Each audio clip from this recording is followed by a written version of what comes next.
Boa tarde.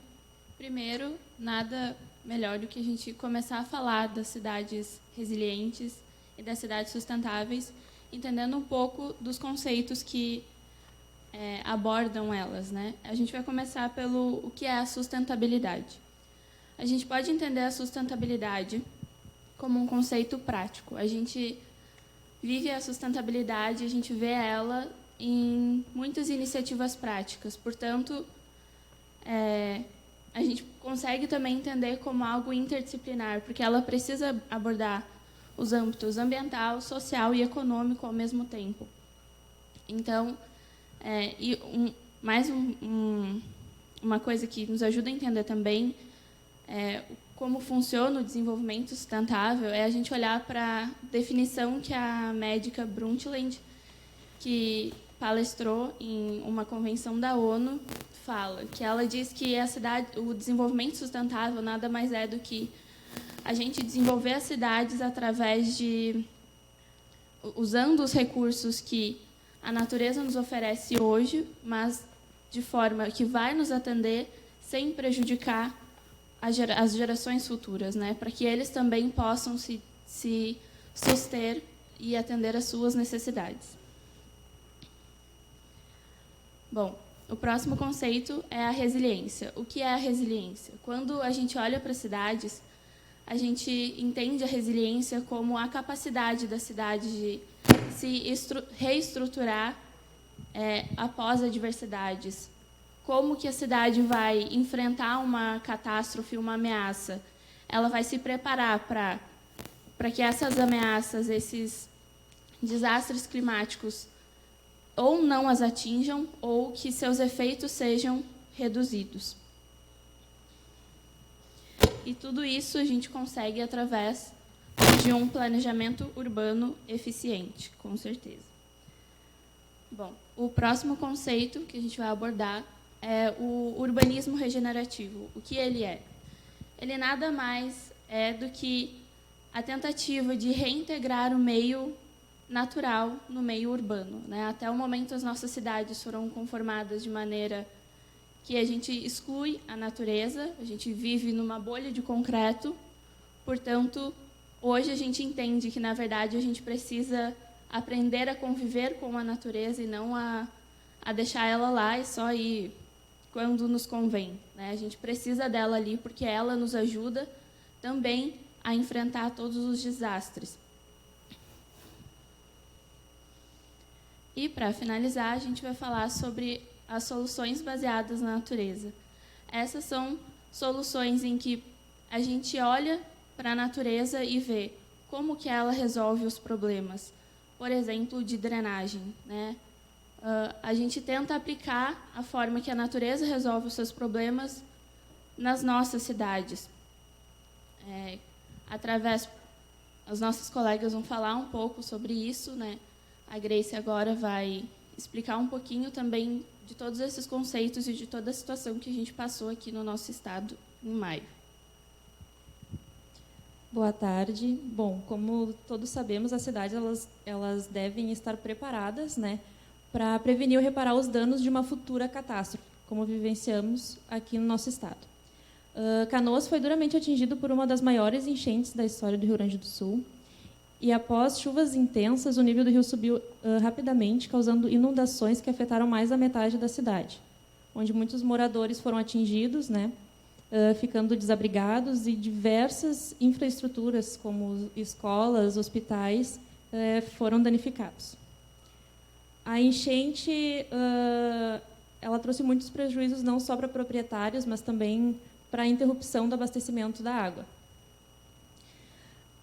Sabemos que não podemos ter o controle da ação da natureza, mas como podemos preparar quanto a isso como comunidade?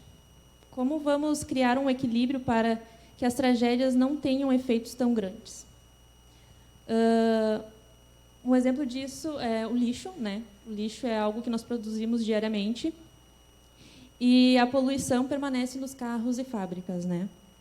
Mas se cada um de nós tivermos a consciência de uma cidade, de um bairro sustentável, E se nós executarmos, como anteriormente o Bruno falou, sobre a mobilidade urbana sustentável, né? Se trouxéssemos a implementação de áreas verdes, né?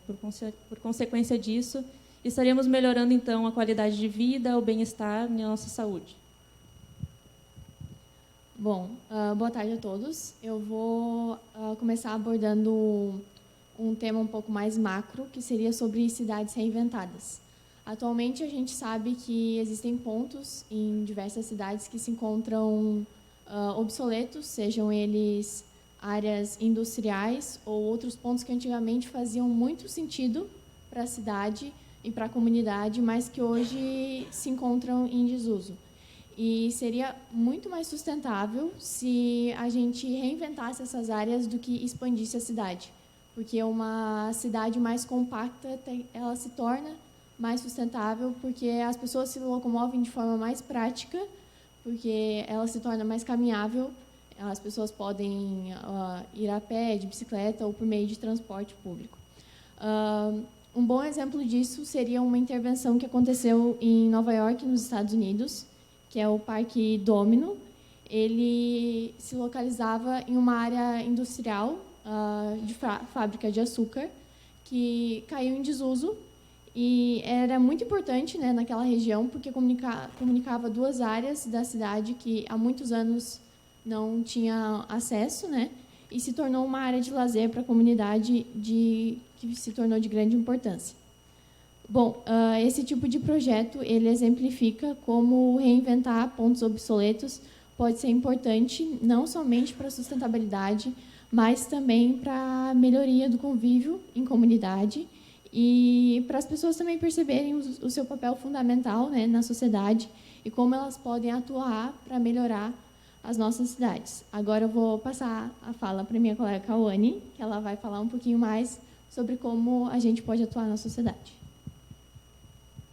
Então, boa tarde a todos. A Lívia deu exemplo de uma escala macro.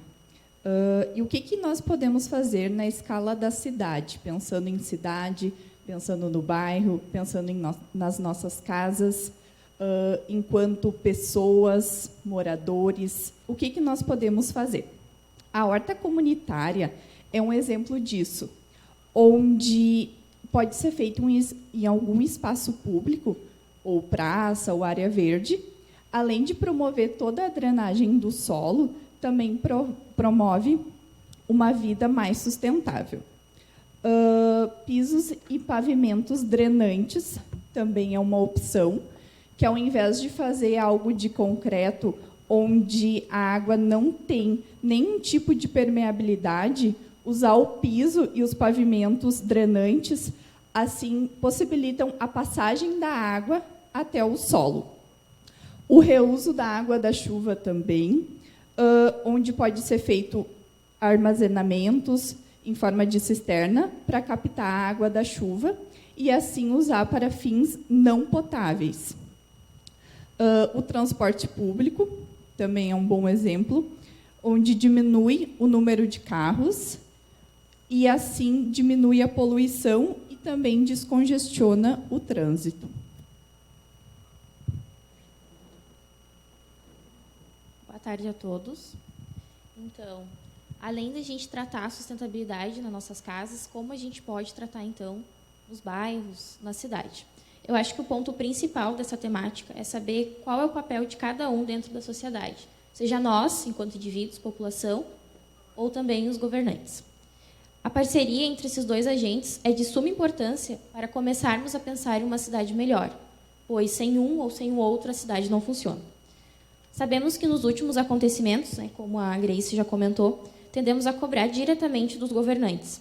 Mas qual é o nosso papel frente a isso? Cobrar por infraestrutura melhor, é claro, né, para elas estarem de qualidade, mas o nosso papel não é só cobrar. A melhoria vem de nós, primeiramente. Quando eu digo vem de nós, isso começa num ponto inicial que a gente escuta muito, que é o lixo, né? Então, como as meninas já falaram, o lixo já é uma fala clichê, não jogar lixo no chão, a gente aprende isso desde a infância, mas é uma fala necessária e cada vez mais a gente precisa falar, porque muitos problemas que a gente tem urbanos são problemas que nós mesmos causamos.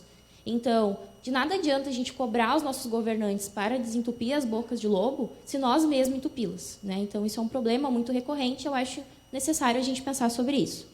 E dentro também disso, eu gostaria que explorássemos acerca da ideia de criarmos líderes dentro de comunidades, seja líderes de rua, líderes de bairro, pequenos grupos, uma prática que já é comum em alguns lugares, mas que devemos reforçar essas ideias.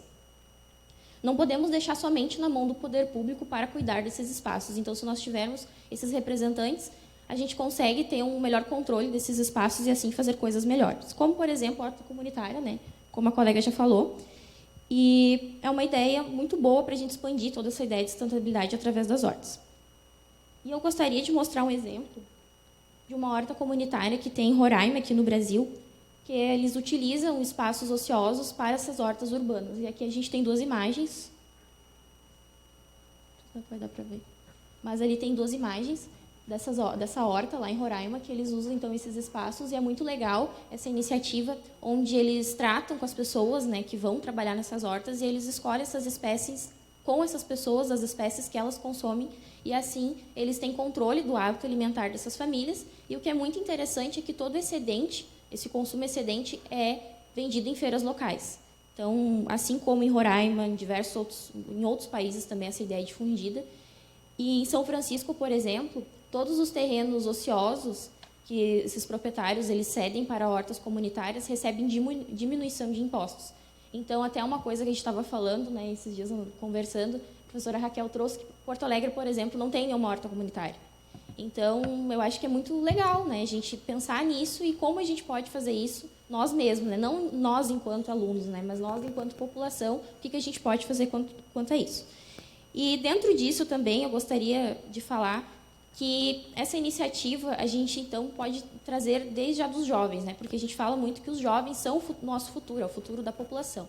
E se a gente vai trazer isso com os jovens, por que não falar já das crianças, né? Trazer essas ideias já nas crianças. E isso é um pouco do que o Luca agora vai falar para a gente. Bom, primeiramente, boa tarde. Como os colegas já falaram, existem diversas atividades que nós podemos exercer para a sustentabilidade. Como nós retemos essa informação, é o nosso dever passar isso para os adultos do futuro, que são as crianças, e fazer isso de maneira constante. E o melhor jeito de fazer isso seria pelas cidades educadoras. Tá, mas o que é uma cidade educadora? Uma cidade educadora é uma cidade que, em todos os pontos da cidade, tem o potencial de educar, tanto de maneira formal, que seria por meio de escolas, universidades, ensino como a gente já está acostumado, como de maneira não formal, incentivando o uso do espaço público, socialização, de utilizar bicicletas, enfim, esse tipo de coisa. E como nós podemos ensinar sobre a cidade para as crianças? Pode ser por meio de oficinas, por meio da gamificação, que seria o uso de jogos, como tem o exemplo ali do jogo Trilha Urbana, que é um jogo cooperativo, onde tu monta a tua própria cidade. O uso da tecnologia ao seu favor. Eu sei que tem muita gente que tem esse receio de deixar a tecnologia com crianças, mas já como é algo que é difícil de manter, por que a gente já não usa ao nosso favor? Também podemos usar a literatura ativa, que criança adora a história, né?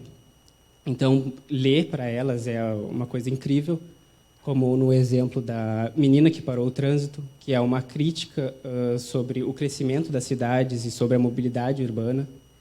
E o melhor jeito de tu conseguir entender a cidade, aprender sobre a cidade, é justamente andando pela cidade. Então, atividades de campo com crianças é algo que tu vai aprender, as crianças vão aprender e já conhecer sobre a cidade. Mas o que as cidades educadoras vão contribuir para as cidades sustentáveis? Como a gente vai ensinar as crianças, desde pequena, e constantemente pela cidade, até o resto da vida, a gente vai ter muito mais informação do que nós temos hoje. E vamos espalhar conscientização amplamente, que vai acontecer que nós vamos ter mais soluções para resolver os problemas que nós temos atualmente, e, consequentemente, vai nos dar um futuro muito mais próspero. E como nossa contribuição para as crianças, né, nós disponibilizamos uma cartilha com diversas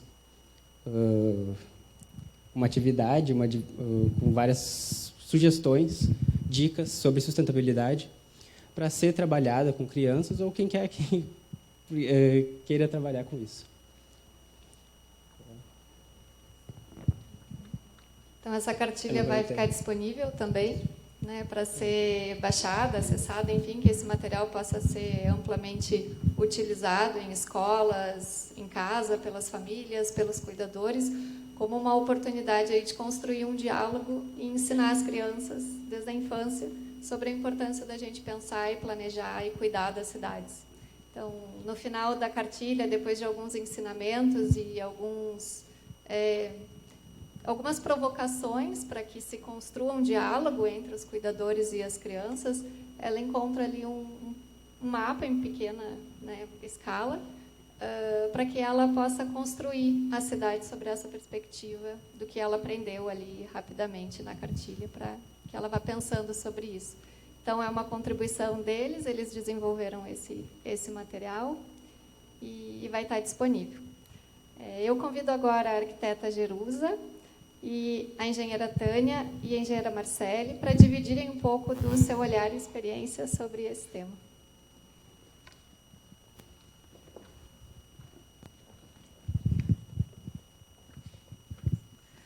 Oi, gente. Não.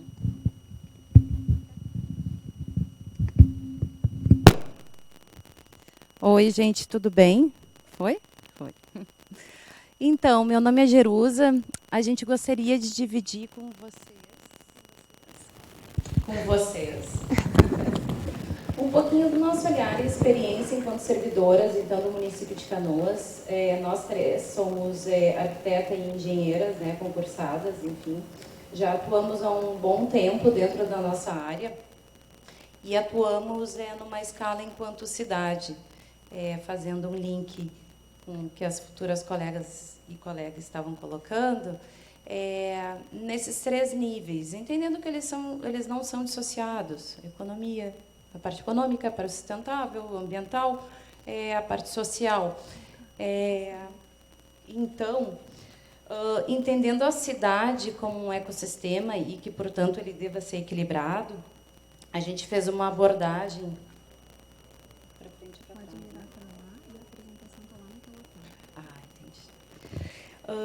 Então, falando um pouquinho sobre o planejamento urbano sustentável, enquanto a necessidade de reordenamento da ocupação do solo, quando a gente tem uma dispersão urbana, né?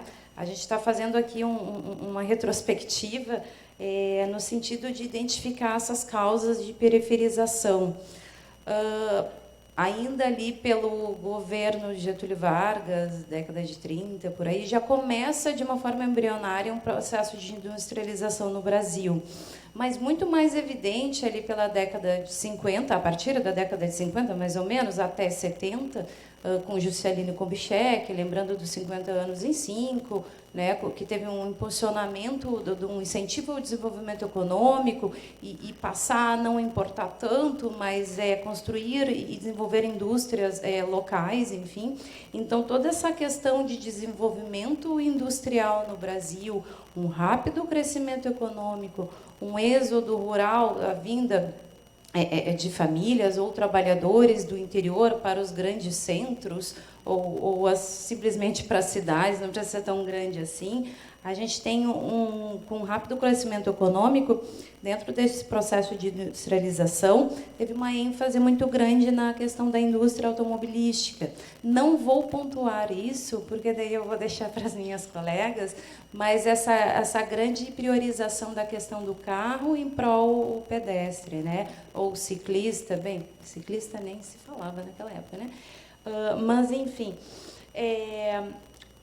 a questão do êxodo rural, né, em busca de uma qualidade de vida melhor, já que os empregos eram mais escassos no interior naquela época. Hoje a gente está construindo um processo inverso e muito importante.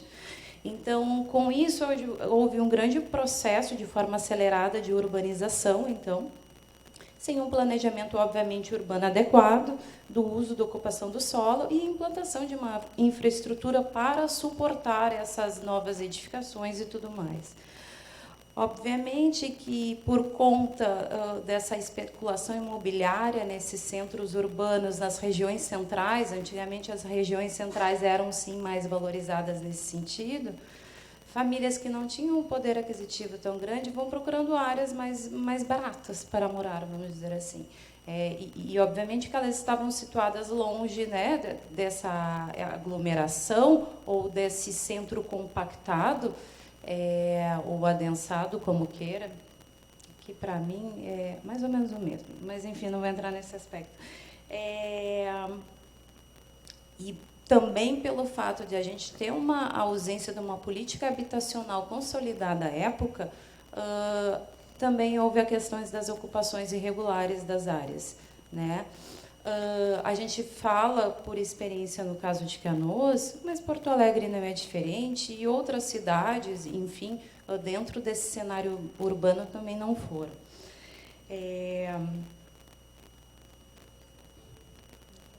Para lá.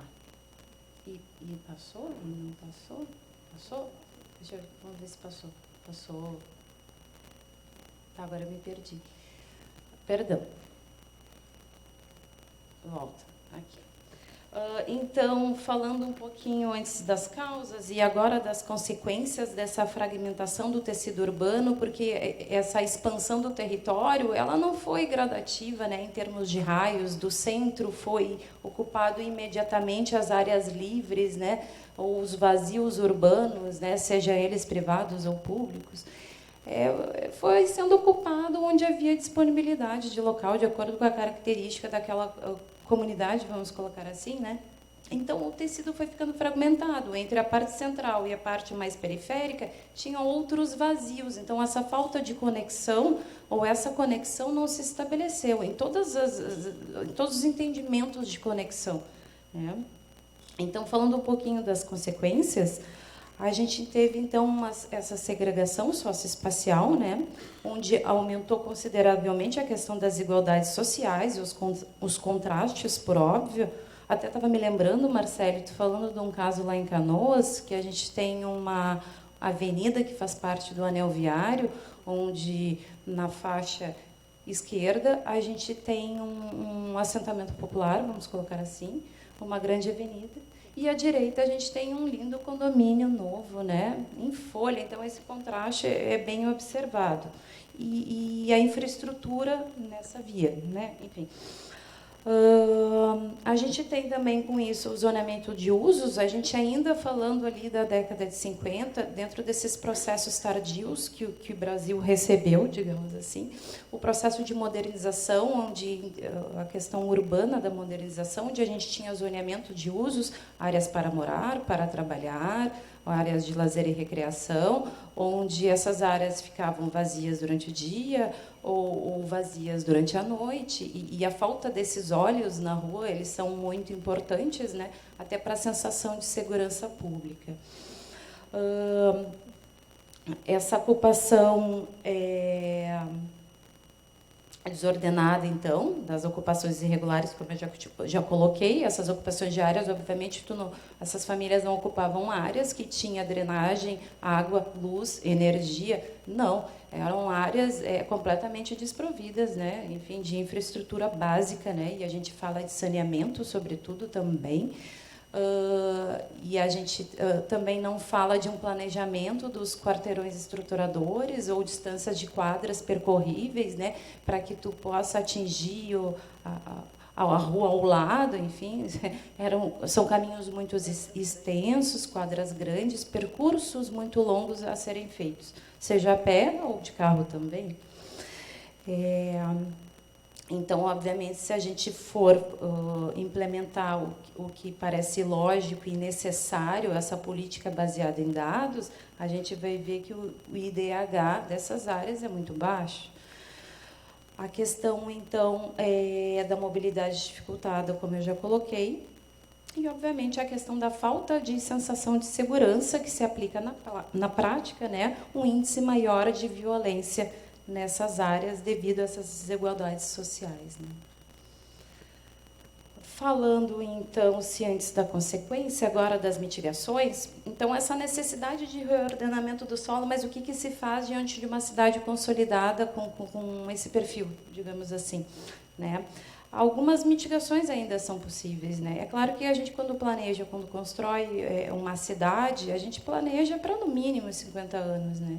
E também passa pela questão das mudanças de hábito, né? Como a gente muda um hábito, né?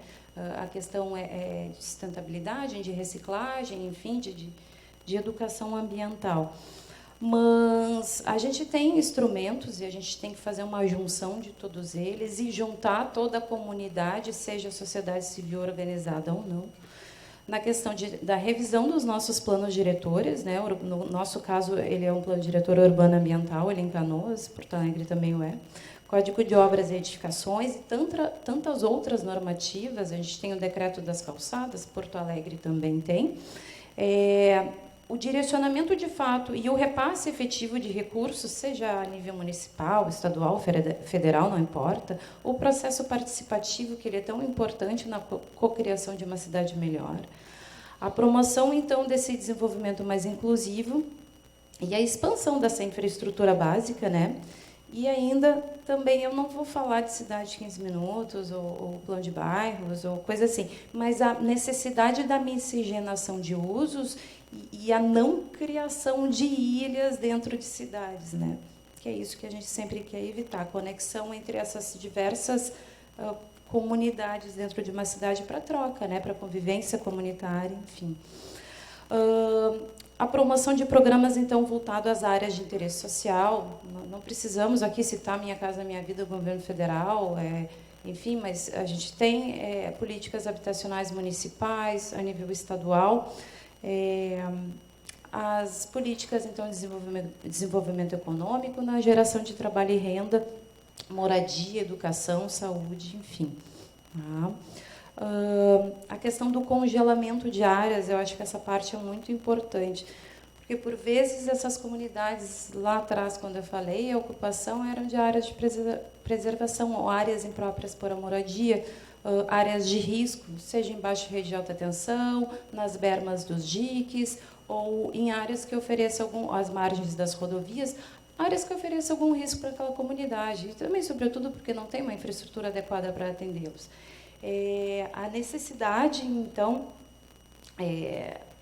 da gente congelar essas áreas. Congelar as áreas, bem, elas são impróprias para moradia, são faixas de domínio, seja o que for, implantar efetivamente uma atividade ali de uso daquela comunidade, congelando essa área, então, e não permitindo uma ocupação irregular novamente, né? Mas tudo isso não é possível sem uma política habitacional efetiva, né? Não adianta tirar sem oferecer um subsídio, programa, né? E não é um programa, são todos os programas juntos que fazem a questão mais efetiva.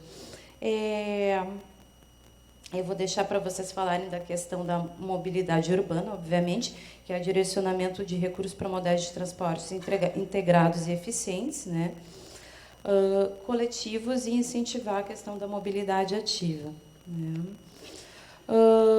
E a implementação, fazendo um link já, de soluções baseadas na natureza, de forma a mitigar, né, esses impactos, né, desses climas severos, extremos e tudo mais, dentro do nosso contexto regional, porque é difícil colocar algo que se aplique a tudo. Cada região tem uma especificidade para lá, mas foi. E falando de infraestruturas verdes e de soluções baseadas na natureza, eu ainda tô criando uma intimidade maior com essa sigla do SBN. E daí, claro que eu coloquei, já nomeei calçadas SBN. A importância de algumas ferramentas, então.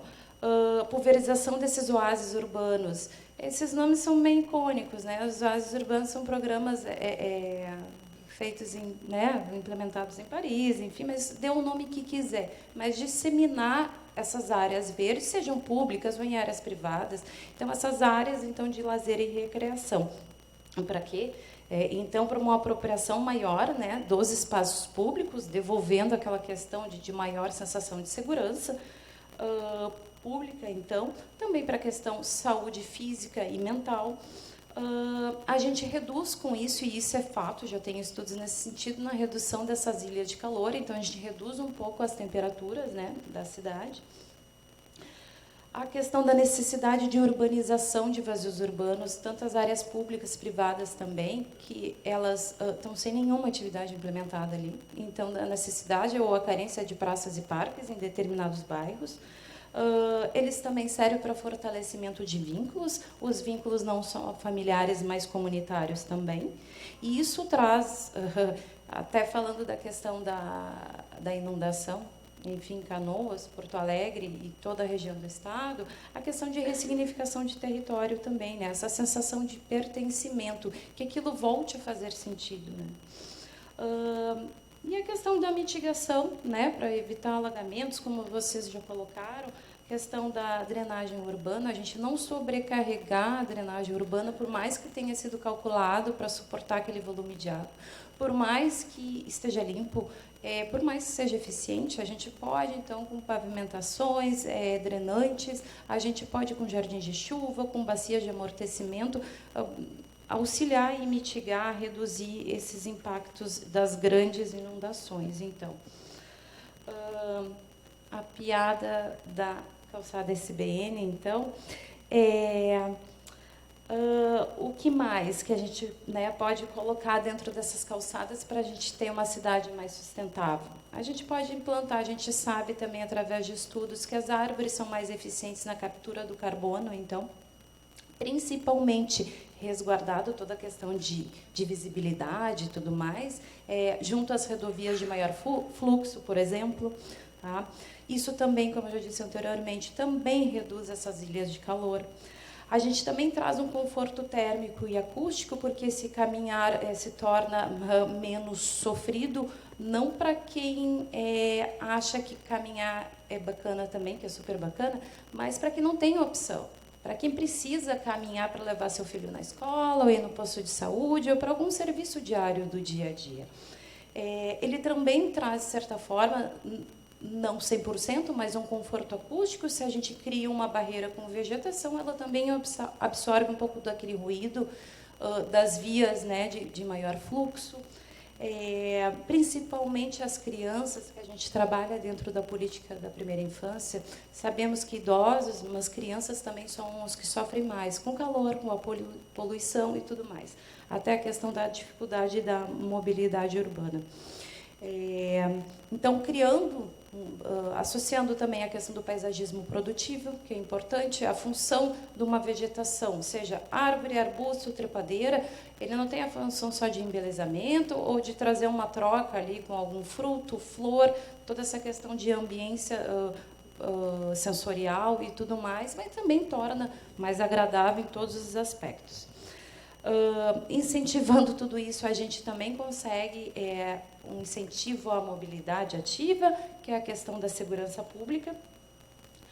Então, a vegetação também, ao longo dessas calçadas, pode trazer, através dessas barreiras com canteiros, a questão da segurança viária também. Se um carro desgovernado vem, ele vai bater em alguma árvore, possivelmente antes de bater num pedestre. E o uso, novamente, de pavimentação drenante e tudo mais, os jardins de chuva, a necessidade de colocar canteiros, né? Eu acho que seria isso. E eu passo a palavra para as gurias, né, que vão falar mais profundamente da mobilidade. Muito obrigada.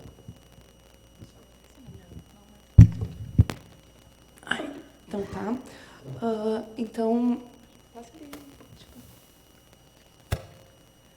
Então, assim, a Jerusa fez um apanhado, né, a partir de que os acadêmicos falaram, tudo que a gente já estava trazendo nessa discussão. Então, agora a gente volta para o que os Objetivos de Desenvolvimento Sustentáveis falam sobre as cidades. Então, aqui tornar as cidades e os assentamentos humanos inclusivos, seguros, resilientes e sustentáveis. Então, um objetivo só, tanta coisa dentro dele, né? Então, a Jerusa falou bastante ali da parte de inclusivos, de resiliência. Vou puxar um pedacinho agora na parte de segurança, puxar para a segurança viária. Vai passar. Então, aqui um gráfico, só para a gente ter uma ideia, quando a gente fala de segurança viária, para a gente conseguir pensar o tamanho desse problema, então, das causas de morte de pessoas de até, até 19 anos, ela é a principal causa de morte, causa externa de morte, então ela está acima de câncer, acima de malária, acima de afogamento, então ela tem uma estimativa da Unicef que fala que é mais ou menos 600 vidas que se perdem por dia, mortes que seriam evitáveis. Então, aqui tem a referência desse estudo ele é de 22, bem novo, esses dados são de 19, mas eles são de uma série histórica muito longa. Então, acho que a mensagem principal é mostrar como o acidente está ali a mais, né? 115 mil, mais 115 mil por ano. Então, podemos passar. Fala um pouco. A gente fez meio junto.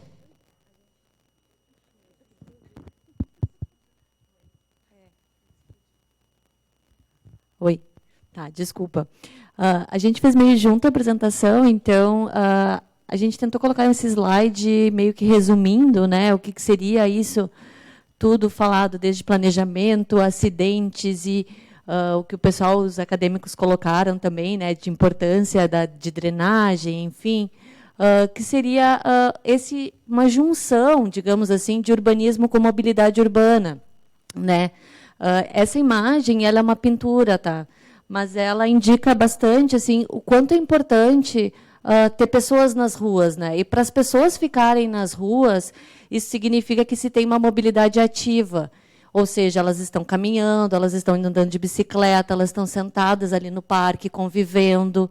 E, com isso, se tem uma cidade muito mais interessante para todos. Essa seria a resiliência, né? Com soluções baseadas na natureza. Seria uma área verde. Oi, eu explodi 2 microfones. Alô? Tá. Bom, então seria isso. Acredito que essa imagem ela possa representar bastante o que nós queremos mostrar para vocês, né? De como seria uma cidade interessante, com a caminhabilidade, integração modal, porque pessoas nas ruas significa qualidade de vida, né? Significa segurança, significa qualidade do ar, um ambiente saudável, uma sensação de pertencimento, de comunidade, de cidadania, né? Que é o que se busca hoje, principalmente nessa junção de urbanismo e mobilidade urbana. Eu vou tentar não explodir o outro. Tá. Aí a gente resolveu trazer para vocês um exemplo de um estudo que nós estamos fazendo em parceria também com a Uniriter, né?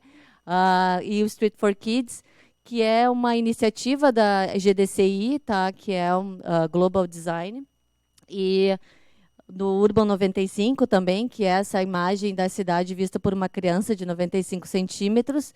E a rua Gildo de Freitas, ela está localizada ali, ó, não sei se dá para enxergar muito bem no mapa, mas, enfim, ela conecta Canoas com Cachoeirinha, tá? Ela não é a rua principal de conexão, ou seja, ela é uma via, ela é arterial, tá? Mas tem toda uma comunidade que vive em volta dessa via. E aí, com isso, a gente foi selecionado por esse estudo do Street for Kids. Bom, ao longo da rua Gildo de Freitas, falando então nesse estudo de caso, bom, vocês já viram que ela conecta, né? Então, se tem alta velocidade, se tem muitos acidentes, principalmente por isso que ela foi selecionada também, mas tem toda uma comunidade que vive em volta e também existe ali uma escola de estudo fundamental, uma escola de infantil, um centro de saúde e um parque. Ou seja, as pessoas caminham por ali, as pessoas vão de um lugar para outro, elas vivem ali. Só que, ao mesmo tempo, se tem essa avenida, que ela é uma grande conexão, passam milhares de caminhões ali, né? Então, como melhorar isso pensando na mobilidade, mas também pensando no planejamento urbano e na parte de urbanismo, assim como a Jerusa bem colocou. Tá. Então, nesse estudo, o nosso objetivo, a gente precisava selecionar um objetivo principal. Nosso objetivo principal foi tornar o caminho entre os equipamentos públicos, então ali entre uma escola de educação infantil, uma escola de ensino fundamental, então tipo de 0 a 6, de 6 a 14, com uma praça e uma unidade básica de saúde que tem nesse mesmo bairro. Então, esse bairro ele não tem uma conectividade muito boa, então o caminho principal ele vai passar por essa via. E a gente pensou prioritariamente nos pedestres, e aí a gente fez algumas pesquisas, alguns trabalhos com eles. Por exemplo, a gente aplicou o que está ali colocado, né, com a Liurb, que é um questionário online. A gente identificou as pessoas que se deslocam, como elas vão. A maior parte das pessoas vão a pé. A gente fez 3 oficinas, então começando ali pela oficina andante, que foram construídos os periscópios, para que as pessoas conseguissem experimentar a via a partir do olhar de uma criança de 95 centímetros, reportaram como elas se sentiam antes, vendo como adulto, depois vendo como criança. Ali dá para ver bem claramente que as pessoas estão caminhando no meio da rua. Então, outra dificuldade que a gente tem, assim, de mexer em calçadas. Foi feita uma oficina, pequenos agentes, em que as crianças fizeram uma ação educativa no trânsito, a partir dos desenhos que elas construíram e da educação no trânsito que elas tiveram. Elas foram convidadas a educar as pessoas que estavam passando, então, junto com os agentes de trânsito, que paravam o trânsito, as crianças entregavam esse desenho. Uma oficina Imaginando a Cidade, então, que os acadêmicos acompanharam as crianças incentivaram eles a colocar no papel aquilo que eles gostariam, que eles pensam para uma cidade. E, a partir de tudo isso que a gente está fazendo, refinando os nossos projetos, e agora, em novembro, é prevista a nossa implantação de projeto. Ao invés de trazer o projeto, exatamente, aqui tem um exemplo mais simplificado de como que foi pensado, então, principalmente a velocidade. Então, a gente foi um pouco mais ousado do que a gente costuma ser nas soluções que a gente deu até hoje em Canoas. Então, a gente está entrando com uma redução de velocidade maior. Então, tem ali em verde clarinho as lombadas existentes, tem 2 novas lombadas, estreitamentos, travessias, ilhas de pedestre, novas travessias. E aí aqui entra também a dificuldade de mexer numa cidade consolidada. Então, como é que a gente vai botar a travessia, se tem a garagem das pessoas na esquina, onde que a gente vai posicionar, como é que a gente vai acomodar todos, a velocidade que a gente pretende colocar. Então, a gente botou 30 km por hora, porque a diferença entre botar, por exemplo, 40 e 30, ela vai de 30% para 10% de chance de alguém ter uma lesão grave num acidente. Então, importa sim essa diferença. Então, como que a gente faz para reduzir a velocidade? A gente coloca placas, mas não só placas. A gente tem que fazer com que o veículo não seja encorajado a desenvolver uma alta velocidade. Então, as travessias elas ficaram em, no máximo, 100 metros. Algumas recomendações dizem menor, mas a gente fez o que era possível, né, dentro daquele contexto já consolidado.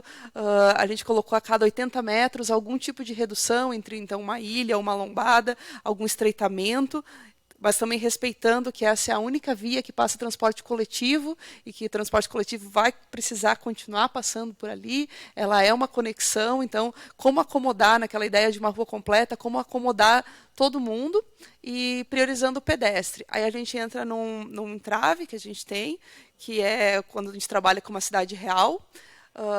O poder público ele não mexe nas calçadas, pelo menos em Canoas, conforme o nosso Código de Obras.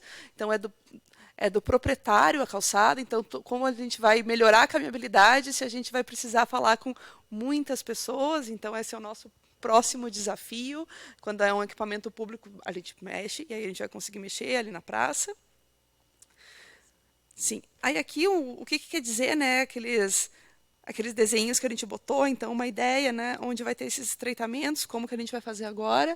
A gente vai usar urbanismo tático, alguns pilaretes, para delimitar essas áreas, para restringir a área dos veículos, para dar mais área para os pedestres, para colocar o pedestre em uma posição que ele seja visualizado pelo motorista quando ele for fazer uma travessia.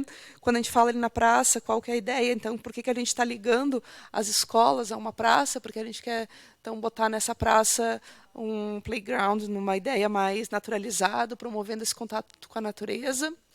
Então, por agora, a gente teria várias outras ideias, né, para esse local, mas diante do que a gente tem entre o teórico, que a gente começou na nossa apresentação a trazer, até a realidade, por enquanto esse projeto ele está nessa etapa e a gente continua com ele, né? Sim. Acho que é isso, Raquel. Não sei se alguém tem alguma pergunta aos acadêmicos. A gente está à disposição.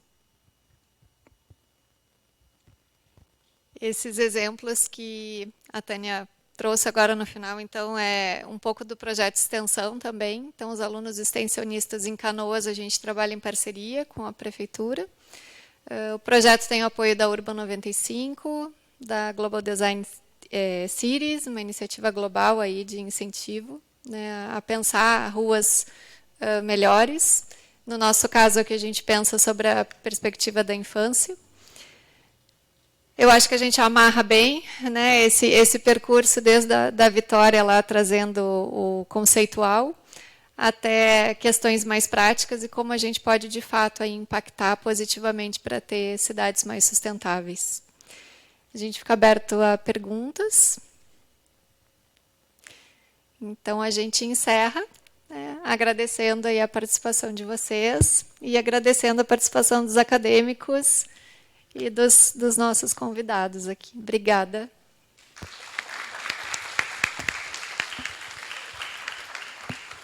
Estou até com medo desse microfone. Pois é.